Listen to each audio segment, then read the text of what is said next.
minha filha come muitas vezes, começa a ficar enjoada e acaba por vomitar. Como serei capaz de ajudar? Ela já fez exames médicos e está tudo bem. Tereza, se a gente fosse pensar agora no esôfago, né? Que é a parte responsável por fazer com que a comida nem chegue a entrar para o meu estômago e que eu já queira regurgitar, que eu queira jogá-la fora. Então, quando a gente está pensando, normalmente é um paciente que está passando por um processo ali em que ele está. Como que eu explico isso de uma forma simples? Às vezes, discussão da família, ele está vendo uma situação em que ele não consegue se encaixar. Às vezes, aquela situação que ele está vendo ou que ela está passando por um processo de contrariedade, que ela não tá, ela está contrariada naquilo que ela quer, ela não consegue se alimentar porque ela não consegue digerir uma certa situação. Se a gente estiver falando da questão emocional, né, a gente pode pensar nesse processo de eu não conseguir digerir aquela informação, por isso eu também não consigo digerir aquele alimento. O meu estômago não está pronto, porque eu estou tentando digerir, eu estou numa fase ruminação de conflito.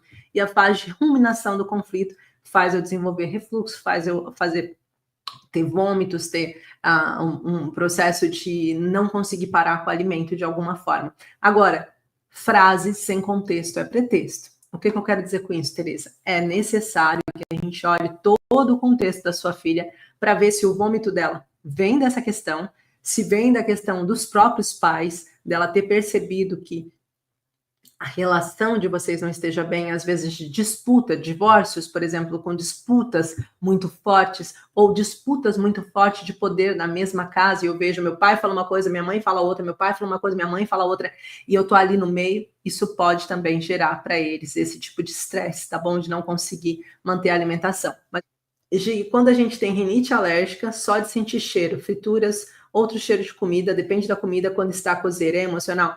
Maria, voltando a dizer aquilo, provavelmente rinite quase sempre será emocional, tá bom? Quase sempre será emocional. Mas vamos imaginar que você passou por uma situação. Vou pedir para você rever na sua história as situações que você passou na sua vida em que você teve uma informação muito dolorosa ou dolorosa o suficiente, em que estava sentindo o cheiro de uma comida, em que estava alguém fritando alguma comida, ou que você estava num lugar que tinha fritura. Imagina que você foi comer em um restaurante, você teve uma grande discussão ali e ali estava um cheiro desse cheiro no ambiente. Então, quando nós temos essas situações emocionais que são guardadas pela nossa percepção, nós temos uma âncora de imagem. Então, é importante você tentar entender o que aconteceu com a fritura, esse cheiro te lembra o quê? Te lembra qual a situação da sua vida, quais são os momentos em que você passou que emocionalmente foram fortes e que tinha acontecido isso, tá bom? Porque isso vai te ajudar muito a ter essa clareza. Eu tive uma paciente, por exemplo, que ela não comia marmelada. Ela só de pensar em marmelada, ela vomitava, literalmente, ela não conseguia comer marmelada. A gente começou o processo de atendimento e olha que engraçado, eu tô falando de duas irmãs gêmeas, já mulheres bem adultas, duas irmãs gêmeas, uma não conseguia marmelada e a outra não conseguia peixe.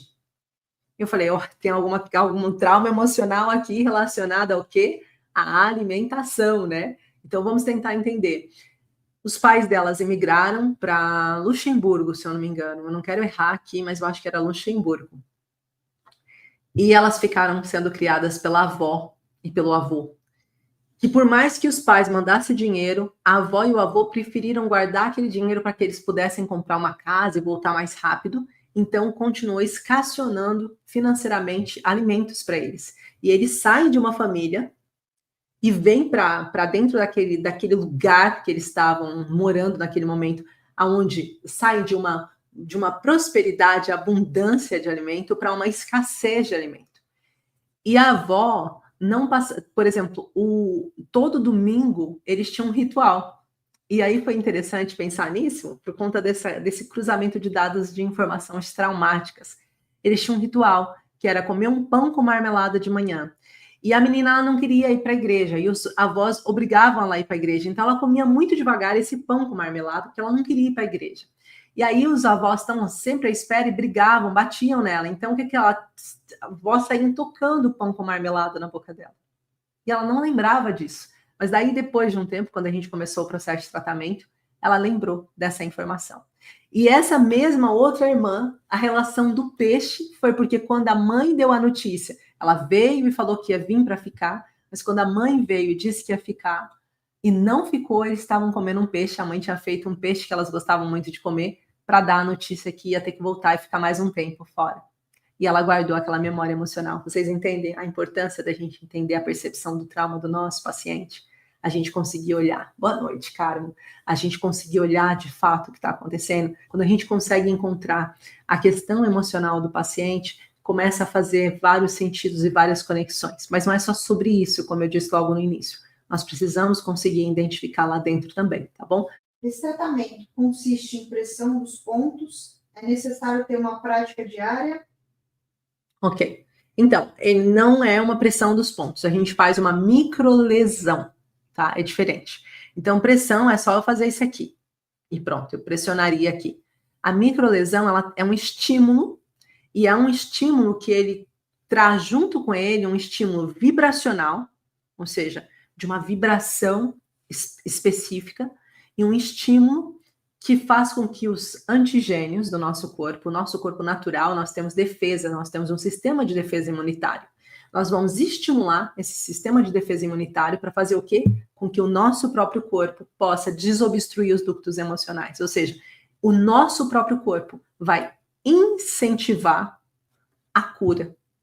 Então, o nosso próprio corpo vai fazer uma espécie de varredura no local que a gente vai fazer a microlesão para fazer com que isso possa acontecer, para que o paciente volte a libertar, volte a sair do rim, o problema dele, volte a sair do pâncreas, o problema dele, volte a sair das glândulas salivares e lacrimais, do timo, do duodeno e assim por diante, tá bom? É possível mesmo, com esta técnica, ajudar a curar uma depressão sem medicação? Já fiz isso tantas vezes. Se é possível. Se fosse impossível, eu nem estava aqui, gente. De verdade, não ia ter por que estar aqui nesse momento se eu não tivesse centenas de resultados comprovados de situações desde as mais densas às situações leves, de melhora do paciente, de melhoras absurdas, de situações bem difíceis a situações muito melhores. Tudo é possível quando a gente sabe um passo a passo e a gente sabe o que fazer. Como eu mostrei para vocês e estou mostrando, a gente não está falando de uma coisa que começou agora, a gente não começou, não estou falando de uma coisa que foi do dia para a noite ou que foi inventada da minha cabeça, foi uma coisa que foi feita passo a passo, que foi passada passo a passo, que tem embasamento científico. Muitas pessoas vêm falar muito para mim, assim, quando elas se tornam minhas alunas da formação, elas falam com todo elas dizem, até a Maria está comentando aqui da formação, quando elas vêm falar da formação, elas falam, Gi, uma das coisas que mais me interessa nessa formação nem é só o fato de ser uma formação certificada, uma formação profissional, né? Uma formação profissional certificada, reconhecida pelo governo português. Então, nós estamos falando de algo bastante sério. Mas não é só isso, mas sim o fato de ter um embasamento científico, realmente. De você saber que você não está falando só de algo que é energético, você está falando de algo que é embasamento científico. Né? Muitos dos meus terapeutas, eles falam, nunca conheci tantos órgãos físicos como estou conhecendo agora, nunca entendi tão bem a mente humana quando eu entendo agora, nunca percebi tanto do corpo e as respostas emocionais que acontecem no corpo como estou percebendo agora. E uma das coisas que eu me orgulho muito é que nós trabalhamos muito por uma melhoria contínua, nós trabalhamos muito para garantir que vocês possam ter um aprendizado contínuo, para garantir que vocês tenham profundidade também, né? Então, quando alguém fala de profundidade, isso é uma das nossas missões, de conseguir ter essa profundidade, trazer para vocês esses resultados, de fazer com que vocês tenham o mesmo embasamento que eu, e eu sempre falo, é você poder sentar numa mesa do lado de um psicólogo, na frente de um psiquiatra, do lado de um médico e poder falar algo que você sabe que não vai ser uma asneira, e que o que você está falando tem embasamento, e que o que você está falando está curando vidas, e que o que você está falando está transformando famílias, que não é só sobre você, é sobre o outro. Né? E se tem uma dor que eu trago dentro do meu peito, é pensar na quantidade de pessoas que estão passando por ansiedade e depressão, e que chegam nessa altura do ano e dizem, mais um ano. Mais um ano que eu não fui de férias com a minha família. Mais um ano que eu não consegui sair de casa. Mais um ano que eu não consegui a praia. Mais um ano que eu não consigo voltar para o trabalho. Mais um ano que eu não consigo me relacionar com a minha família de forma direta. E eu fiquei pensando o quanto isso é doído para eles, doído para as pessoas, doído para os terapeutas que às vezes não tem uma resposta que possa ajudar esse paciente, doído para a família que não sabe o que fazer para ajudar. Às vezes eu recebo mensagem dizendo: por favor, ajuda minha filha, por favor, ajuda meu filho, por favor, ajuda minha família. E quando eu decidi o tema desse ano, gente, desculpa, mas de fato isso é uma coisa que mexe comigo. Quando eu recebi o tema desse ano, eu disse: eu quero falar de transformação.